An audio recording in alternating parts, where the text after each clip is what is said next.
All right. So next up, we have Moin Syed from the University of Minnesota, serving as a psychology professor.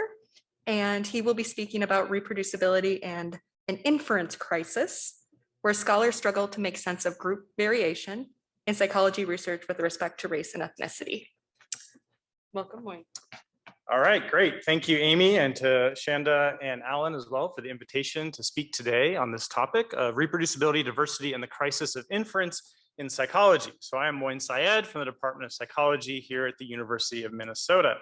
Before I get started, I want to draw attention to the OSF link that is on the screen. If you follow that link, you'll find a copy of these slides, as well as a script / preprint of my remarks today. So if you want to go back and read and sort of get into more detail or see some of the citations for some of the work I discussed, you can find all that at the OSF link. That link will show up on most of the slides, so don't worry about rushing to get it down. You'll be able to see it as you go through. So my talk today is a little bit more kind of high level than compared to the previous talks in terms of it's sort of vague and general and conceptual in terms of thinking about these issues. Not to say that the other ones weren't that, but they were much more concrete, which is good. So it's a nice balance. And I think this talk really builds upon those previous ones in nice ways. So I know what you're probably thinking in terms of my title, which is, oh no, not another crisis. Right? You've all heard about the replication and reproducibility crisis. That's one of the reasons why we're all here. But that's not the only crisis that social scientists and psychologists in particular tend to talk about. In fact, there's a whole sort of genre of crises. You know, it's like there's the theory crisis, the measurement crisis, the generalizability crisis. There are discussions about whether or not we're actually in a crisis. There's socio-cultural historical analyses about crisis discourse. Right, we're sort of crisised out in many ways. And my intention isn't to sort of add to that morass of crisis, but rather to suggest that there might be a way to pick out some of the threads from some of these issues that have been discussed and integrate them with thoughts about diversity and inclusion that then kind of provides new insights about how we might need to move forward or what some of the problems are that we're having. Now, as most of what I draw upon is coming from psychology because I am a psychologist. However, my points are pretty general and I think they apply to most social sciences or science in broadly. It's also the case, like most of the talks that I give, this presentation is long on criticisms and quite short on solutions. Some people don't like that approach. I understand that. They think it's better to build up than destroy, right? But I think it's important to really emphasize the problems that we have and be critical so that we can think deeper or at least differently about the issues that would then lead to stronger solutions rather than just trying to rush quickly to having some answers or solutions when we haven't really thought them through. So that's kind of just to give you a sense of what my orientation is. Before diving in, I want to clarify some terminology that tends to be used rather inconsistently in the literature. This is a very helpful framework that was devised by the Turing community specifically to separate out what's considered reproducibility from replicability. So considering data and whether you're working with the same data or different data and analysis, and if it's the same or different analysis, you can think of these as two separate dimensions, and the ways in which they intersect leads to different types of inferential situations. So when we have the same exact data and we're running the same analysis scripts on those data, that's usually what we mean by reproducibility. So when Amy very appropriately shares her data and analytic code, when she publishes an article, I can then take that data, those data and analytic code and run it and see if I can reproduce the results, right? In contrast, replication pertains to conducting the same analysis or more broadly design an analysis with a new data set or a new sample to see if the findings are consistent or inconsistent. Those are the two that are often talked about in relation to one another, but what I like about this Turing framework is it adds robustness and generalizability as well and puts it sort of in the same conceptual space. So robustness pertains to when you conduct different analyses with the same data. So using different model specifications to determine how robust the findings are to those kinds of variations. So is it a very fragile finding that only shows up under very specific conditions, or sort of no matter what you do to the data, do you get the same results? And then finally, generalizability focuses on situations where you try to extend what you're doing to new situations, both in terms of data and in terms of analysis. Now, discussions of diversity have largely been discussed in terms of generalizability. That's the main sort of area in which you tend to see discussions about diversity-related issues. And like crisis discussions, there's a whole genre talking about the problems of psychology and how we focus on diversity. The first known publication that I'm aware of is Guthrie's Even the Rat Was White, which was published in 1976. And ever since then, there's just been sort of a parade of these articles that draw attention to the persistent underrepresentation, both domestically and internationally, to underrepresented populations. Papers like Henrik et al.'s Weird article and the Roberts et al. Article focused on racial inequality really raised a lot of people's attention to these issues, but they really weren't saying anything new. They weren't saying anything that we hadn't known for a long time. And what's interesting about that, the fact that we continue to draw attention to these issues, is that not much has changed. Despite decades of talking about this, you still see persistent underrepresentation globally and domestically of underrepresented groups. So why is that the case? If we keep talking about it and people keep reading about it and understanding it, why do we see no change? Well, there are a lot of reasons for that, but I like to trot out one of my favorite reasons, which is the persistent physics envy in psychology in particular, and in a lot of social sciences. Sort of this idea of we want to be taken seriously as scientists. We want to be seen as a legitimate, rigorous field.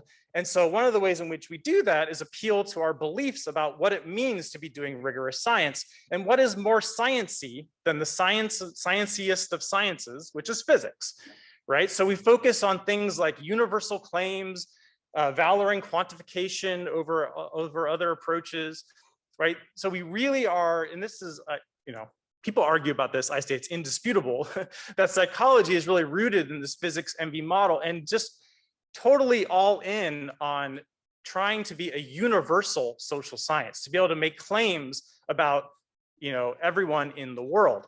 If, in contrast, psychology had not engaged in this kind of physics envy approach and had taken diversity and context and groups seriously, it would have looked much more like anthropology, probably, and developed much more in a way in which anthropology developed.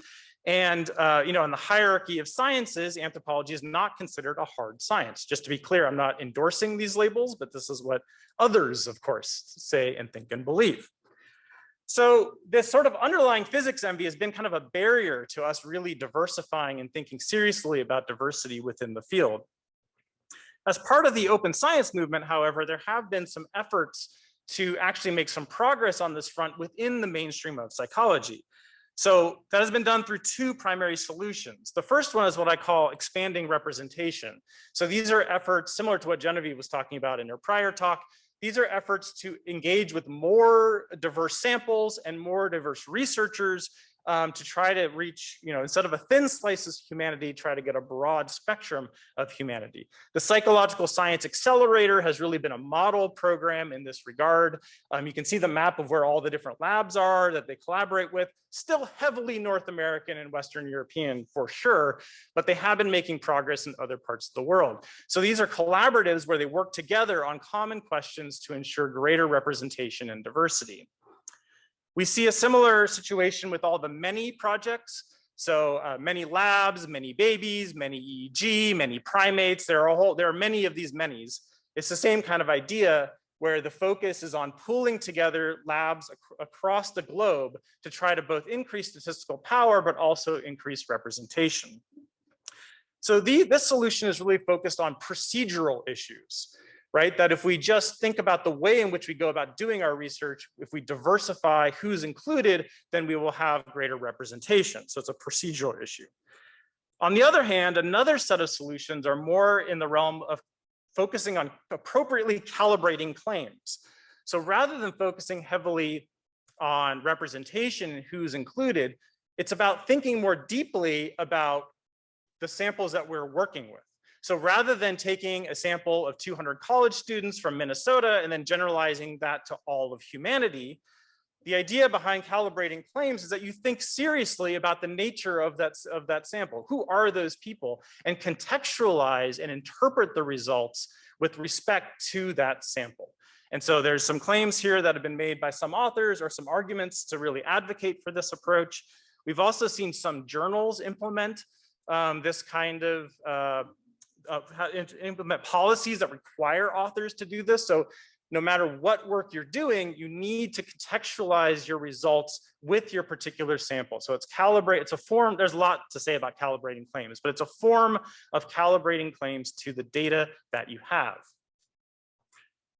So taking these two solutions together, we have a procedural problem, right, about diversifying samples, or we have an inferential problem that's about thinking more about what the meaning of our data are and how to draw conclusions about those data. What's interesting here is that even if we solve the procedural problem, right, even if we are able to diversify who's included in our studies, we still have the inferential problem. We still have to think, how do we think about, conceptualize, make conclusions about that diversity? So in many ways, the inferential problem is the broader sort of overarching problem that we face, the more serious entrenched version problem that we face. And so that's what brings me to the idea that we have this inferential crisis. Now, problems of inference have been highlighted in psychology and related fields for decades, including by Minnesota legend Paul Meehl. So we've known this for a long time. Surprisingly, the earliest use of inferential crisis or crisis of inference that I could find was Starnes et al. In 2019. People didn't actually label this a crisis until relatively recently. They defined it as a surprisingly high likelihood of drawing incorrect theoretical conclusions, even if they are working with reliable, replicable data patterns. So it's really about this difficulty in being able to draw conclusions from our research practices. And that includes problems of measurement, problems of theory, problems of replication, and so on. So in many ways, we can think of the inference crisis as sort of the unifying crisis that brings all other crises together. Now, there's always been this exercise within the crisis genre of sort of trying to decide, it's like a celebrity death match, if you remember that show, you know, what is the one true crisis? You know, people say, it's not a replication crisis, it's a theory crisis. No, it's a measurement crisis, right? So it's kind of a battle of which one's the more important one.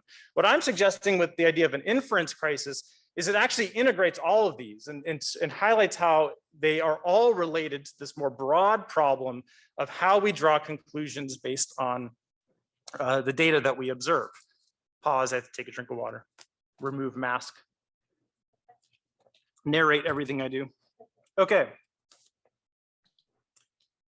So that brings me to what I would consider sort of the thrust of my argument here today that I'll then give some more details on. So this next sort of series of, well, it's one slide series of images is the main point of what I want to share today.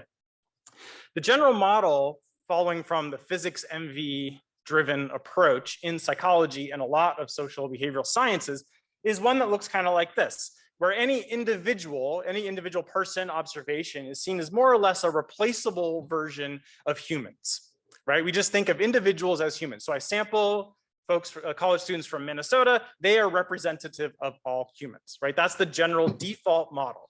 Now, of course, there's an important caveat here. That's only the case if you're talking about primarily white American and Western European samples. If you deviate from that demographic, then there's a requirement to sort of justify the existence and inclusion of the groups, right? So it's not true for everybody, but it is true as the dominant model that you see governing the field, and that's related to a lot of policies and decision making. So this is the dominant model. If we think seriously about diversity, then we have this intermediate level that we add, where we're thinking of individuals not as just part of general humans, but rather that individuals are nestled within different groups, and they have group associations that are also part of this category of humans. Of course, this is very complicated because we are all members of many groups and they intersect in many important ways. And so even then it just really explodes in terms of complexity. But even just adding this one middle layer makes the whole model much more complex to think about in terms of our inferences and how we need to link theory and data and conclusions. What I'm arguing here today is that we're quite well equipped for this level. If we want to look at individual differences between or within groups, within group variability, we're quite able to do that because individual differences within groups is really a mini version of the bigger model of people to humans. Ironically, even though we're really well equipped to do this, we often don't do this in psychology. We tend to treat groups as relatively homogeneous, and we don't look at the individual differences, but we do have the tools to do it. In contrast, what I argue we are ill-equipped to do is to understand similarities and differences between groups.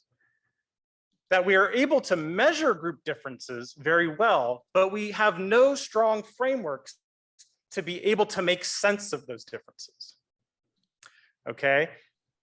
It's also the case that groups themselves have no real explanatory power. Right, so knowing that somebody identifies with a particular racial ethnic group has no explanatory or causal impact on their life experiences. The group is a proxy for a whole bundle of individual differences and experiences of discrimination, identities, socialization, stereotypes, beliefs, all kinds of things. Many of the things that we don't measure very well. However, we tend to just focus on the group level and treat groups as explanatory.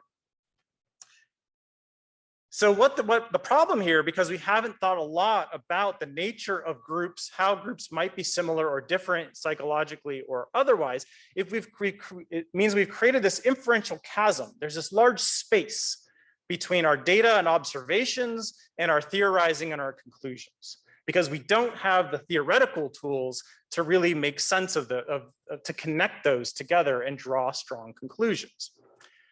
Now, the issue is, when there's a chasm like that, an inferential chasm, it will be filled, right? We need to make sense of our data. We have to think about how do we draw conclusions about these observations.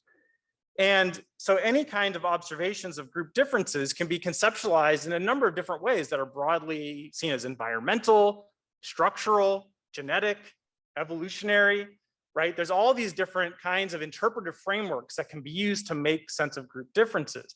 But when we don't have those kind of models a priori, what ends up happening is researchers just sort of project their own pre-existing beliefs, stereotypes, priorities, notions about what might be causing similarities and differences between groups.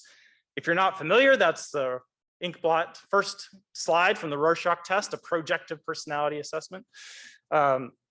So we have this sort of, we rely heavily on just our own kind of folk knowledge and beliefs about groups or whatever particular explanation we tend to align with ideologically.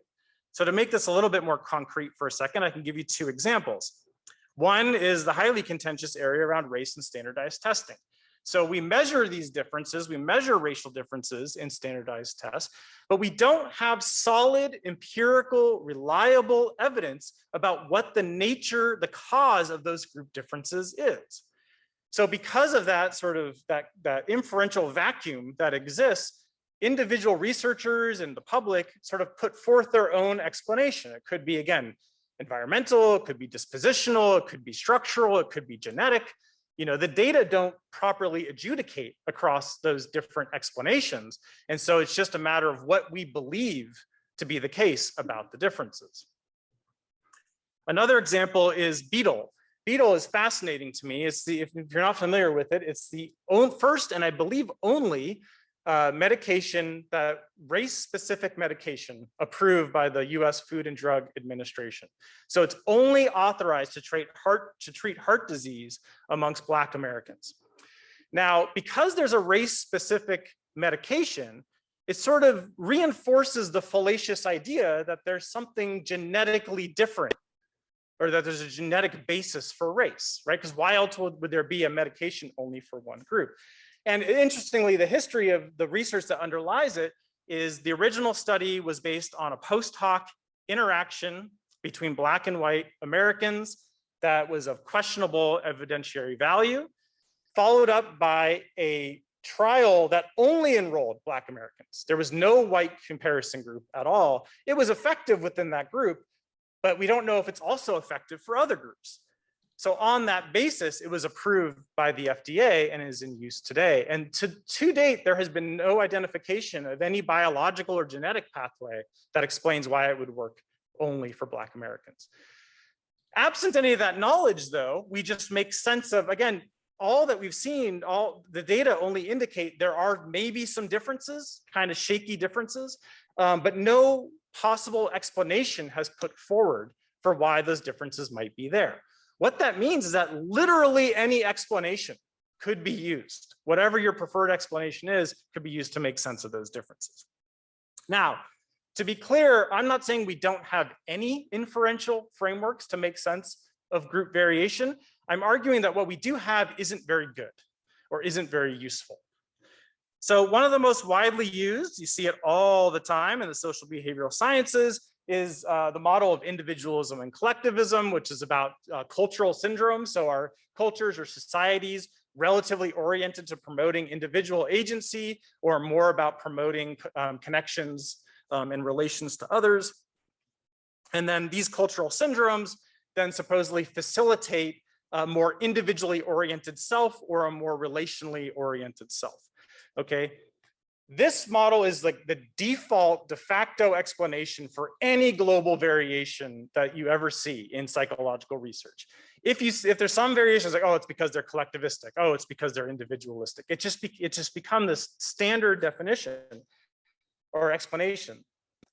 There are well-documented problems with these models. I can't go into all the details now, but trust me, there are conceptual and methodological issues that really underlie that. What I want to focus on, though, here today, which is related to my main point, is that this conceptual kind of model doesn't actually match up with the empirical data. So the vast majority of studies look like this: collecting some kind of psychological data in 2 or more countries and then comparing the results. Right? Culture isn't measured, self-controls isn't measured. It's just national comparisons between 2 groups. When you do that, once again, literally any explanation could potentially be valid there, right? Because you're not actually testing any explanation. So really you have this inferential chasm once again, which relies heavily on researchers' own beliefs, stereotypes, and priorities to make sense of the data. A more recent framework is WEIRD, which I think many of you have probably heard about. It stands for Western Educated, Industrialized, Rich, and Democratic. Henrik et al. Argued that these are properties that tend to co-occur within certain countries, not specified which. And not only so that the vast majority of our social and behavioral sciences is based on these weird samples, and also that the samples, the people in those societies are themselves weird in that they are outliers in terms of their psychological behavior. So this has been incredibly generative and popular, and it's gotten a lot of attention, in part because it's a really catchy acronym. Everyone loves a good acronym. It makes a lot of sense, but it's also been subject to heavy criticism for a variety of different ways, including myself. I'm always consistently very critical of WEIRD. I won't go into details on all of these, but it's just there's a lack of evidence and a lack of specificity. So once again, we just have this large inferential chasm that even if you are using this kind of weird framework to understand variations that you see in psychological processes, there's really no way of knowing or how to explain those different observations. It's once again just up to individual priorities, stereotypes, beliefs, and so on. Now, to make it a little bit more concrete, I move into the area of sex and gender differences to highlight that it's not just about the inferential approach that we use, or our broad frameworks, but also the specific methodological practices that we engage in sort of feeds into this inferential problem. This is a very recently published study looking at sex differences in the biological sciences. The results here are very similar to what you'll see in psychology. And in fact, there's some psychological work included in this article. What they showed here, this is a river plot. If you follow the purple band at the bottom, it's showing how often sex was included as a factor in a factorial design. And then the orange shows that they did not test for an interaction by sex, and the green shows they did test for an interaction by sex. That on itself is not a problem. Just because you have it and there's a factor, there might be good, you might not have a hypothesis, or you might not have exploratory goals. That means that you should test for the interaction. However, what you can see with some of the orange branches is even though they didn't test for the interaction by sex, they were still testing for sex-specific effects.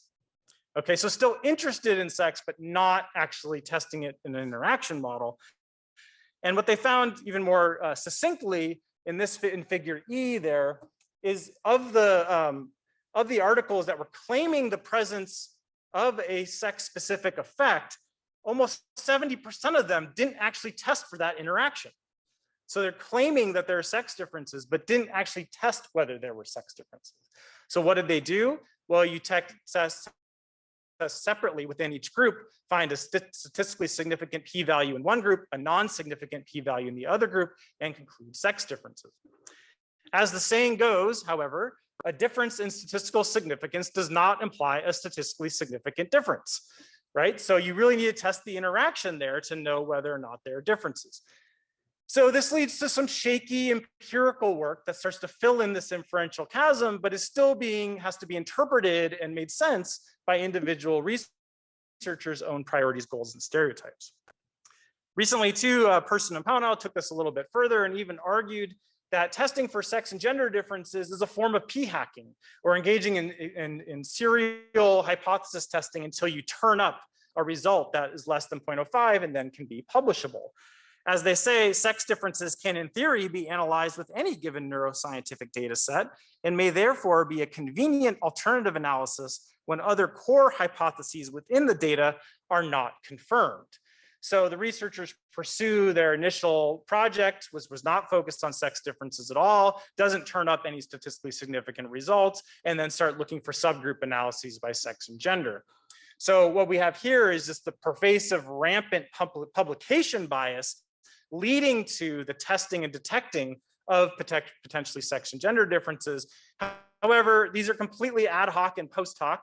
There's no framework for understanding them. They're likely not replicable because they're very data specific.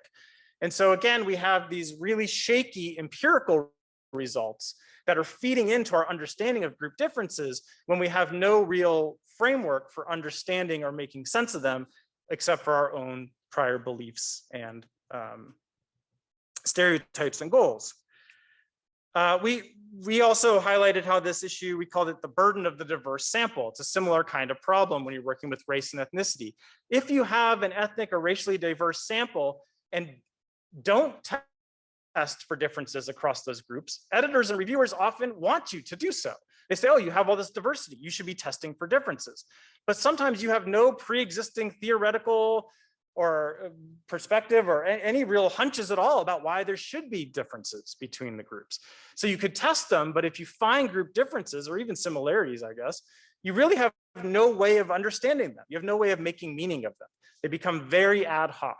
And so we get, I mean, anyone who's spent any time in this literature knows this. There's just tons of ad hoc race and gender differences in the literature that aren't unified or made sense of in any specific way. But wait, it gets worse. It always gets worse, right? This is related to what Genevieve was talking about. This is the history. It's a great image. I don't expect you to actually process this, by the way. That's not the point of showing it to you. This is an image of the US Census racial categories over time. The point of showing it to you is just to see there's greater differentiation over time. Some categories come, some categories go. It wasn't until year 2000 that respondents could indicate more than one race. And we sometimes pretend as though there weren't any mixed ethnic or multiracial people prior to 2000. I mean, that sounds like a joke, but that's kind of the way researchers act sometimes. So all this to say that not only do we not have strong theoretical inferential frameworks for understanding group differences, the groups themselves are not well defined. We don't know how to define groups in a rigorous and consistent way. And that's not only the case for race or ethnicity, it's certainly the case for gender, certainly the case for Western. What's included in Western, right? That's always a question that comes up. Something that really wasn't discussed at all in the Weird paper, but put as kind of a footnote, by the way, the issue of Western is contested, right? So we're gonna use these labels as categories, but we don't know who's included in them, right? And then we're going to draw inferences about differences among those groups. So we have multiple steps of problems sort of piling up on top of each other, which leads to a really shaky literature. But of course, it still gets worse, right? It always gets worse. Coming back to this schematic, the Turing-Ways framework for understanding reproducibility, replicability, researchers tend to play some games. They play a little unfair with this framework, using it as a way to kind of slip between different explanations to defend against inferential or theoretical threats.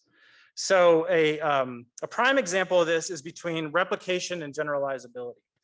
In the mid 2010s, when in psychology, there were quite a lot of replications going on in the Open Science Collaborative's replication project, which they called a reproducibility project. That was actually wrong based on this framework. It should have been called estimating the replicability of psychological science, not the reproducibility of psychological science. So they're not helping with these terms. Thanks a lot, Open Science Collaborative.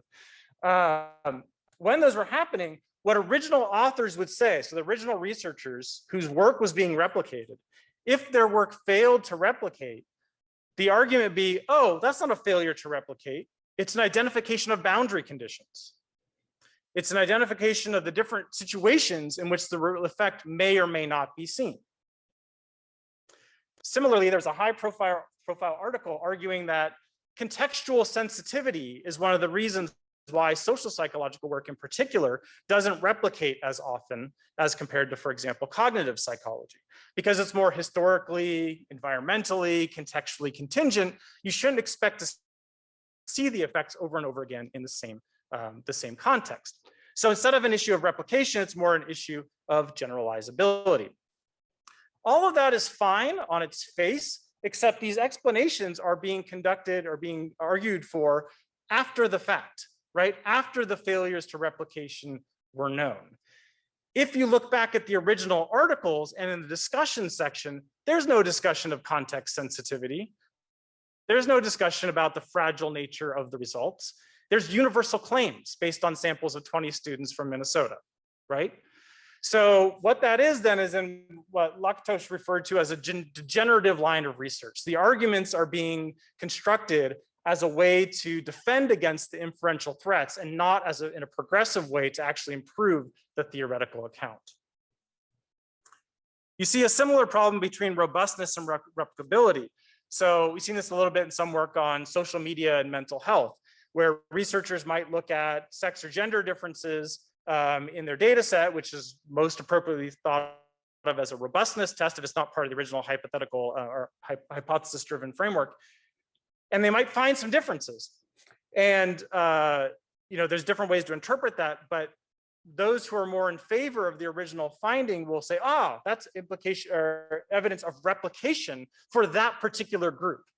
So yeah, you didn't see evidence for our preferred theoretical account overall, but when you just looked in women, you did see that account, right? However, the original formulation didn't specify a group-specific effect. It was a universal effect.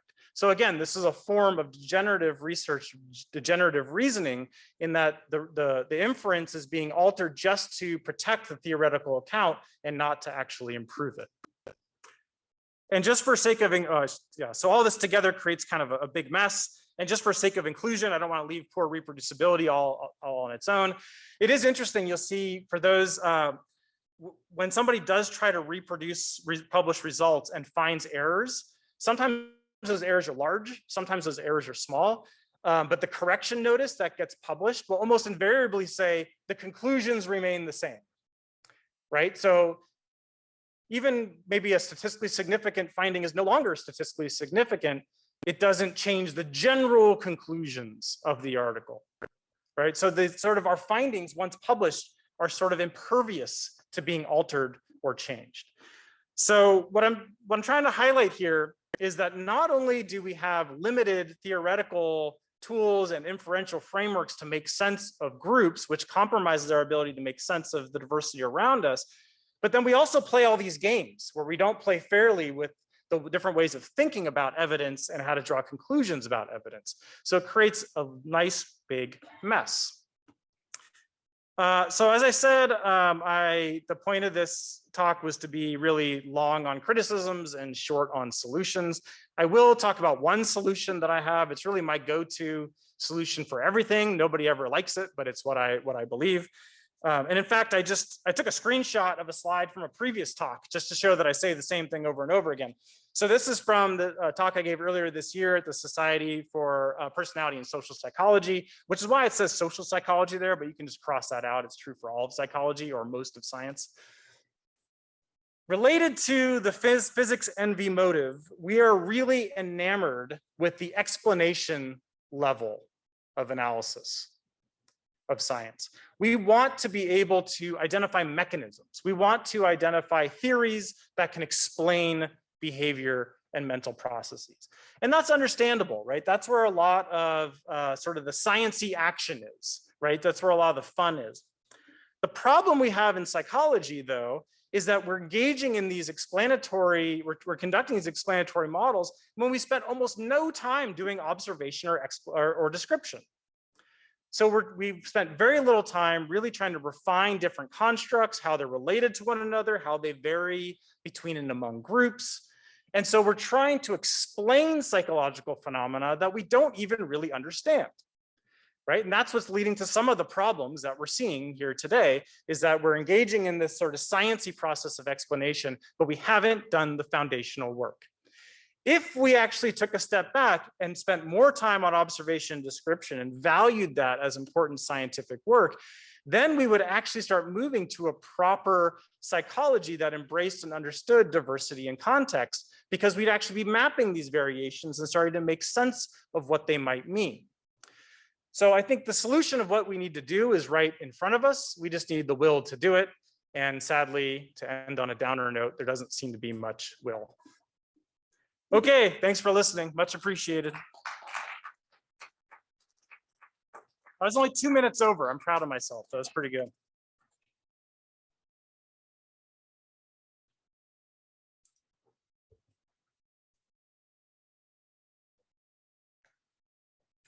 And again, if you want, if you follow that link, you can get these slides and also the paper, which is kind of, you know, paper and quotes. It's like, it's more like a script, but it does have citations, so you can learn more about what I was talking about.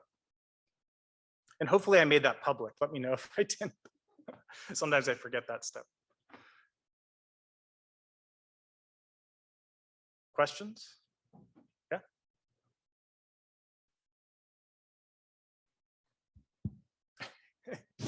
Hi. Hi. A quick thought and then a question for you. Sure. The question is going to be in the spirit of your initial comments about keeping at a kind of abstract conceptual level. Yep. I'm good at that since I'm a philosopher. Uh-oh. Okay. I'm not good at that because I'm a psychologist. So. We should talk. We should talk. So the comment is the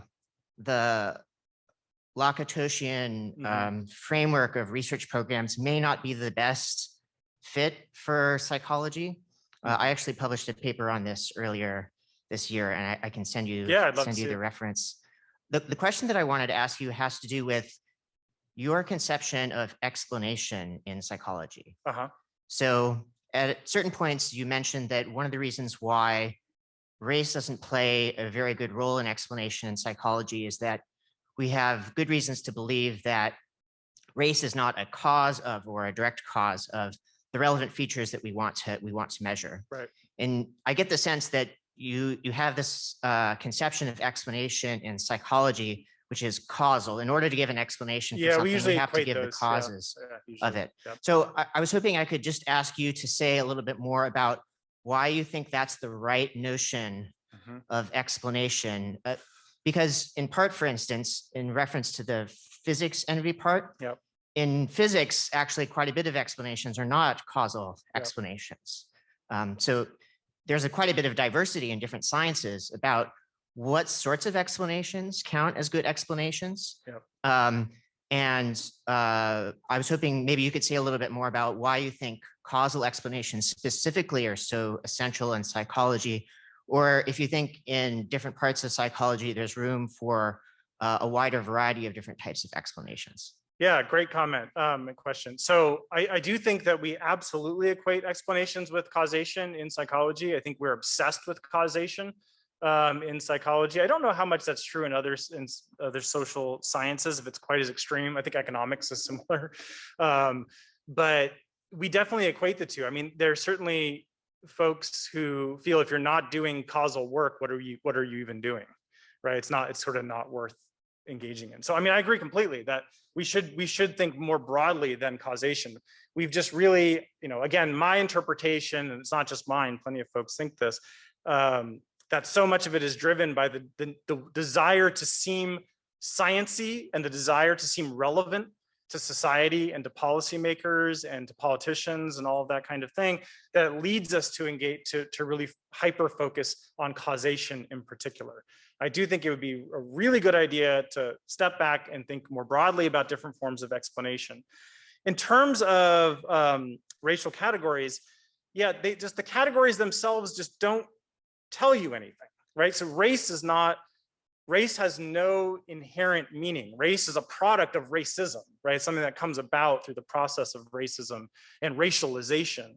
But it doesn't, there's so much variation within individuals who would be self-identified as any particular race that you have to look at what those variations are. And it's not about the status of having a particular property. Again, this is true for any categorical demographic group.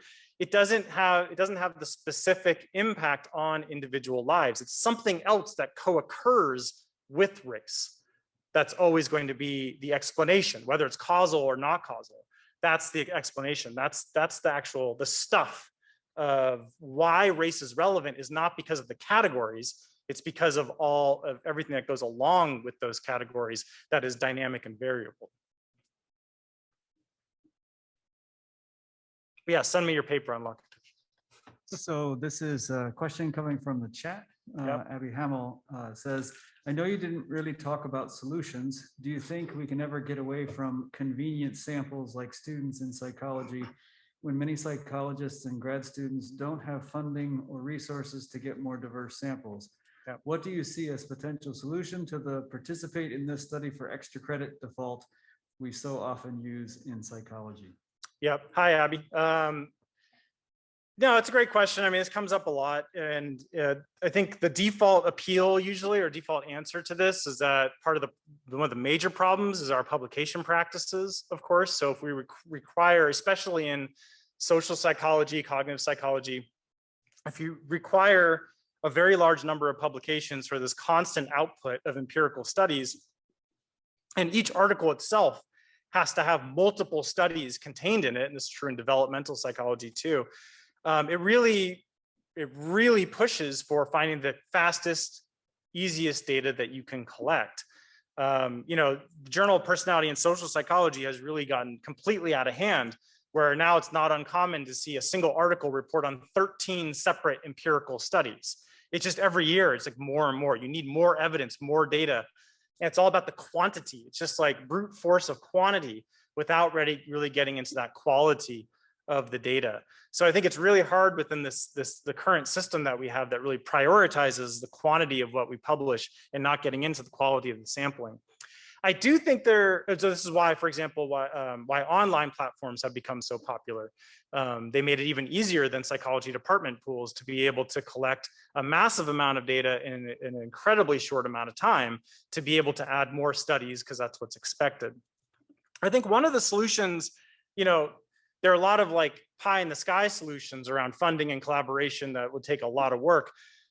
But a more proximal solution that I've argued for before is that researchers at institutions like the University of Minnesota could better partner with local universities and colleges, community colleges, state colleges, things of that nature, in order to provide a number of benefits. One is having greater connection amongst the different schools, potentially greater collaboration within schools that don't always have great research support infrastructure, but then also to be able to diversify samples. So even if you're just still working within convenient student samples, at least then you're getting a broader spectrum of students. I mean, community college students are probably one of the more representative places you can go to get, a sample of Americans. It's really a cross section of all of society that's at community college. So, I mean, there are other institutions that are right there that are always close by that we could engage with, but it requires us to actually leave. I have to leave Elliott Hall. I hate leaving Elliott Hall, right? It's terrible. It's cold out. I don't want to do that. So I don't know. There's a lot to be said about that. Okay, so one final question. This Sure. one is from me.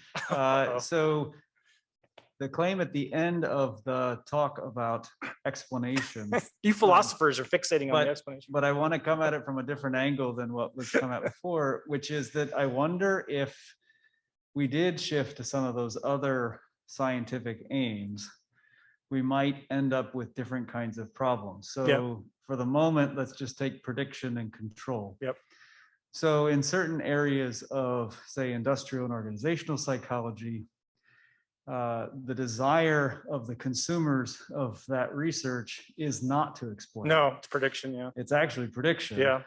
What's the whole machine learning movement is all about prediction. Right. Yeah. And when we bring in machine learning as one of the tools that can be used for that, we also know that there can be biases in those algorithms. Right.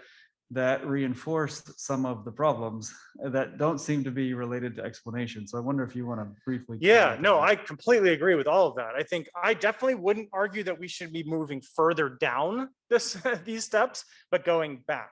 So I think, there's a lot of debate going back and forth about explanation versus prediction in the context of machine learning. Plenty of folks arguing we don't need explanation as long as we have good predictions, right? Your predictions are, this is my view, and people argue this who know a lot more than I do. Ultimately, your predictions will fail if you don't have strong explanations. I think, there's only so far they can go. But your predictions aren't going to be any good if you don't have the observational or descriptive work either. And that's exactly related to the bias issues that you were talking about. Part of that has to do with the fact that there wasn't sufficient foundational work done to know how different algorithms function before they get deployed as predictive. So I completely agree. I definitely, I don't think we should be doing control. I don't think we should be doing a lot of prediction or explanation. I mean, I say that with some caveats because I think I have my caveats over there. It's not a linear process, of course. Engaging in trying to develop explanations and predictions and even trying to control behavior can help us observe it in different ways and describe it in more robust ways.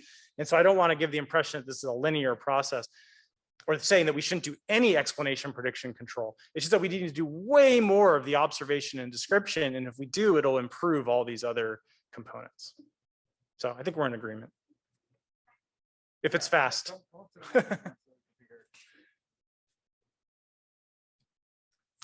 was wondering if you could speak to the role of mixed methods a little bit and how. I have a whole nother talk. I can pull it up if I have my computer. Yeah, that would be great. I'm just wondering if the qualitative work in particular can fill in some of the Absolutely. That's part of the problem, right? So if we're doing observation and description work, we're obviously going to be doing mixed methods and qualitative work at that as well. That's foundational to it. Observations there's going to be a strong qualitative component there.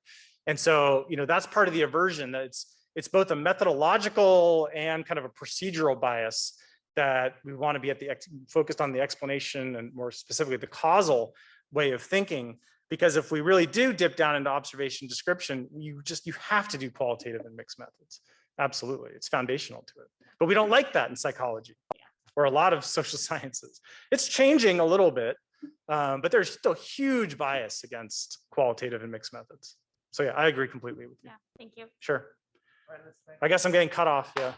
Thanks, everybody.